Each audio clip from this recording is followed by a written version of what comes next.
Hola, ¿qué tal? Bienvenido.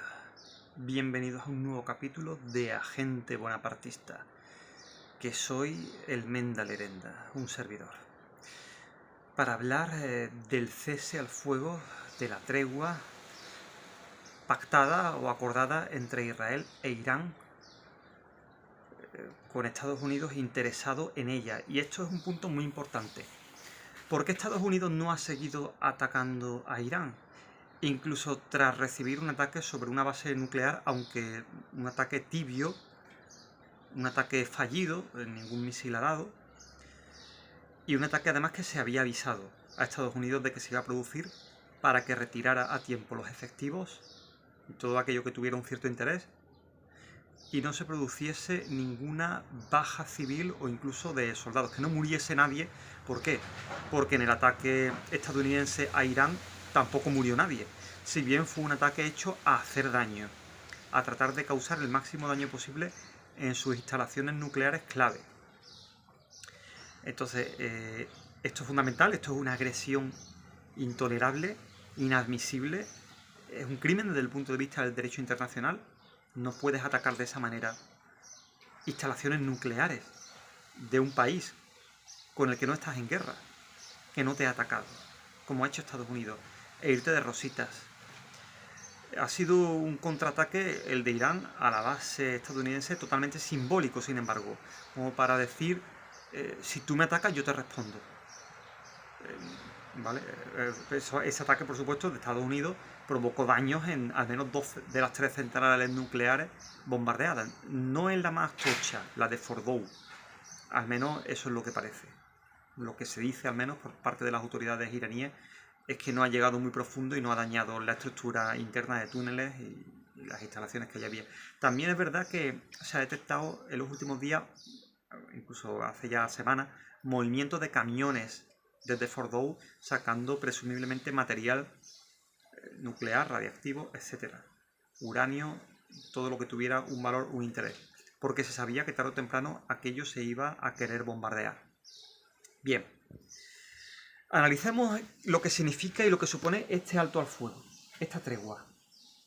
Supone la constatación de que Israel no puede atacar como ha estado haciendo hasta ahora a sus estados rivales, como Siria, hasta el punto de destruirlo y de provocar la entronización de un régimen yihadista, destruyendo el viejo estado baacista o panarabista laico sirio que había habido hasta ahora, muchísimo más progresista que un estado yihadista que además se va a utilizar como base lanzadera de posibles ataques terroristas futuribles contra la población civil, tanto de la zona como de Europa, de Occidente, de la cristiandad, como lo queramos denominar.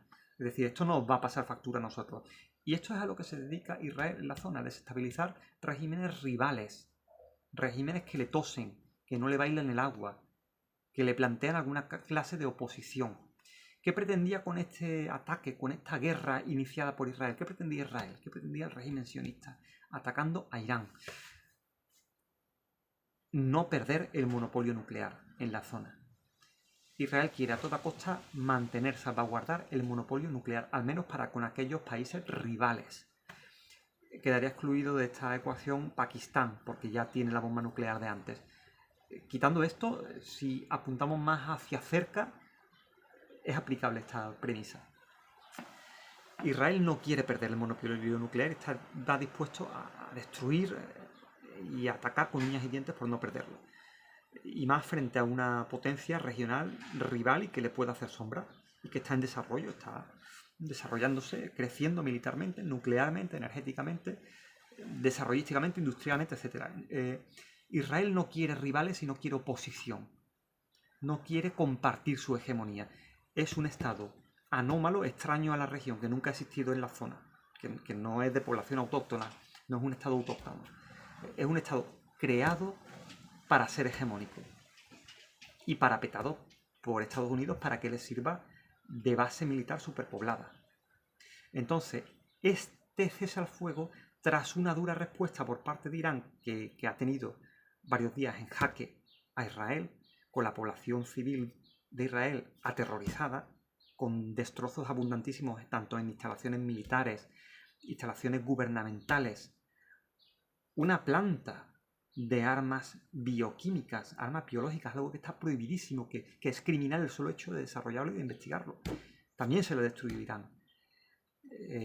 Así como que los colonos que viven en Israel, porque Israel no olvidemos que es un estado colonial, es un estado colono de europeos que se han ido a vivir a Oriente Medio arrebatándole sus tierras a la población árabe autóctona que vivía allí, robándole los olivos y los naranjos y las casas.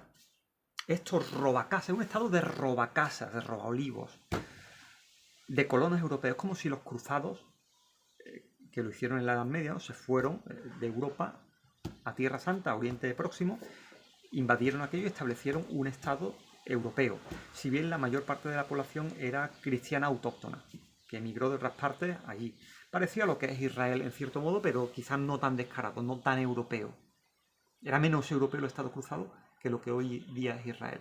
Bien, pues es lo mismo, establecer allí una colonia, un estado extraño, invadiendo aquello para tratar de tener la hegemonía en la zona, y formado por europeos que se entronizan allí en una parte y le roban el territorio a los que allí había. Y por eso es Israel. Y eso no se puede permitir toda vez que además es un estado agresivo que continuamente está en guerra, en disputa con países vecinos. Cada vez que le tosen, inicia guerra. La inició contra el Egipto de Nasser, hasta que Egipto cambió y dejó de ser aliado de la Unión Soviética, o país incluso no alineado en algún momento, para ser un vasallo de Estados Unidos. Y eso es lo que quiere Israel, tener a su alrededor estados lamebotas y estados que estén en la órbita de la OTAN, pero no estados rivales, estados que le plantean alguna clase de oposición y que se alían con un bloque geopolítico alternativo al estadounidense. Y ese es el tema. Entonces, que Irán haya podido pararle los pies, tenerlo en jaque y hacerle sufrir y que se llegue a poner sobre la mesa la opción de la disolución toda del Estado de Israel, con los colonos yéndose, saliendo por patas, en barcaza ahí para Chipre, para donde pillaran, no pudiendo vivir más tranquilos en la zona. Recordemos que es un país pequeño del tamaño de Líbano, equivalente a 2 provincias de Andalucía más o menos, no es el tochaco de territorio que es Irán. Entonces allí te bombardean a diestro y siniestro de continuo y tú no puedes vivir tranquilo. Hay poco sitio para irte, como no sea secarral y desierto. Como no sea desierto, a pocos sitios te puedes ir. Las ciudades principales son 3 o 4. Tel Aviv, Jerusalén y Haifa. En Irán te puedes ir al monte, a cualquier lado, y eres población dispersa y no estás en un objetivo potencial por parte del enemigo, ya sea porque quieran atacar una capital, una ciudad importante, porque hay ahí instalaciones militares, nucleares, estratégicas, productivas, del tipo que sea. Bien. Y eso es lo que ha hecho durante estos días una parte de la población de sitios cercanos a donde se estaban produciendo ataques en Irán. Irse a otros lados, a pueblos, incluso a una tienda de campaña en monte, o a una ciudad más alejada de la zona que no tenga nada de interés que pueda ser atacado. Bien, que Irán le haya parado los pies de esta manera a Israel, que se lo haya puesto difícil, que se lo haya hecho sudar al punto de que Israel finalmente ha tenido que cesar, no ha podido seguir atacando ad infinitum, configura a Irán como un nuevo poder, una nueva potencia de referencia geopolítica, no solamente en Oriente Medio, sino a nivel mundial. Un foco de oposición al imperialismo y al sionismo, además de Rusia y de China, incluso más beligerantes que estos. Yo creo que en todo este tiempo Irán ha estado parapetado por China y Rusia, aunque no se dijera explícitamente, aunque no de forma oficial, a base de armas que le han ido surtiendo, con lo cual Irán se sentía fuerte y como que no tenía tanto que perder, aunque sí tenía. Si le hubiera tocado los cojones demasiado a Estados Unidos, se podrían haber producido bombardeos masivos e indiscriminados sobre suelo iraní. Tanto sobre población civil como sobre instalaciones de toda clase del gobierno, militares o lo que fuere. Afortunadamente esto no se ha producido. Sí, habría empantanado a Estados Unidos en una guerra nueva, aparte de la de Ucrania. Una guerra en Oriente Medio nueva, después de la de Irak y de Afganistán. Y esto a Estados Unidos no le interesa. Pero a Rusia esto sí le interesa. Por lo que sea, no han mordido el anzuelo. Han sabido recular a tiempo. Sí se habrían empantanado y habría supuesto el declive de Estados Unidos como potencia de primer orden. ¿Pero a qué precio? A un enorme costo en víctimas civiles y en daños a la infraestructura por parte de Irán. Un país destruido, en una parte al menos, en aquella parte bombardeada.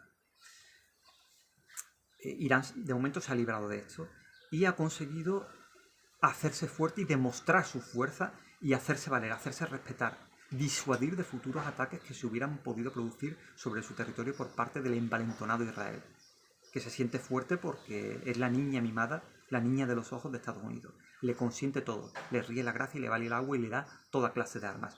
Pero ahora que Estados Unidos se ha visto arrastrado a una guerra que no le interesaba, ahora que Israel ha pringado a Estados Unidos en una guerra que no quería y ha estado a punto de romper su estrategia, puede que Estados Unidos se replantee si es tan buen socio Israel, si le interesa tenerlo como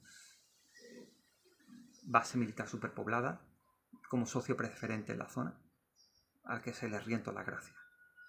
Quizá no traiga a cuenta tanto tener ese socio.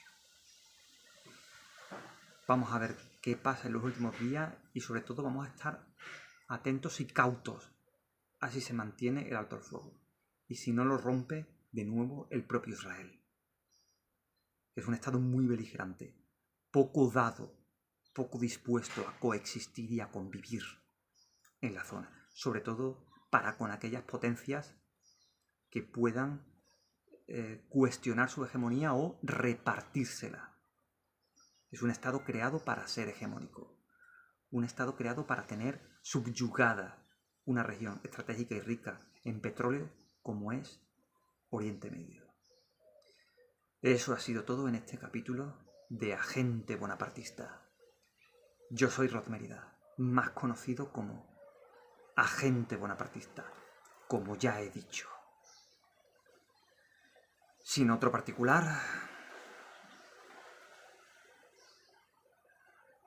un saludo.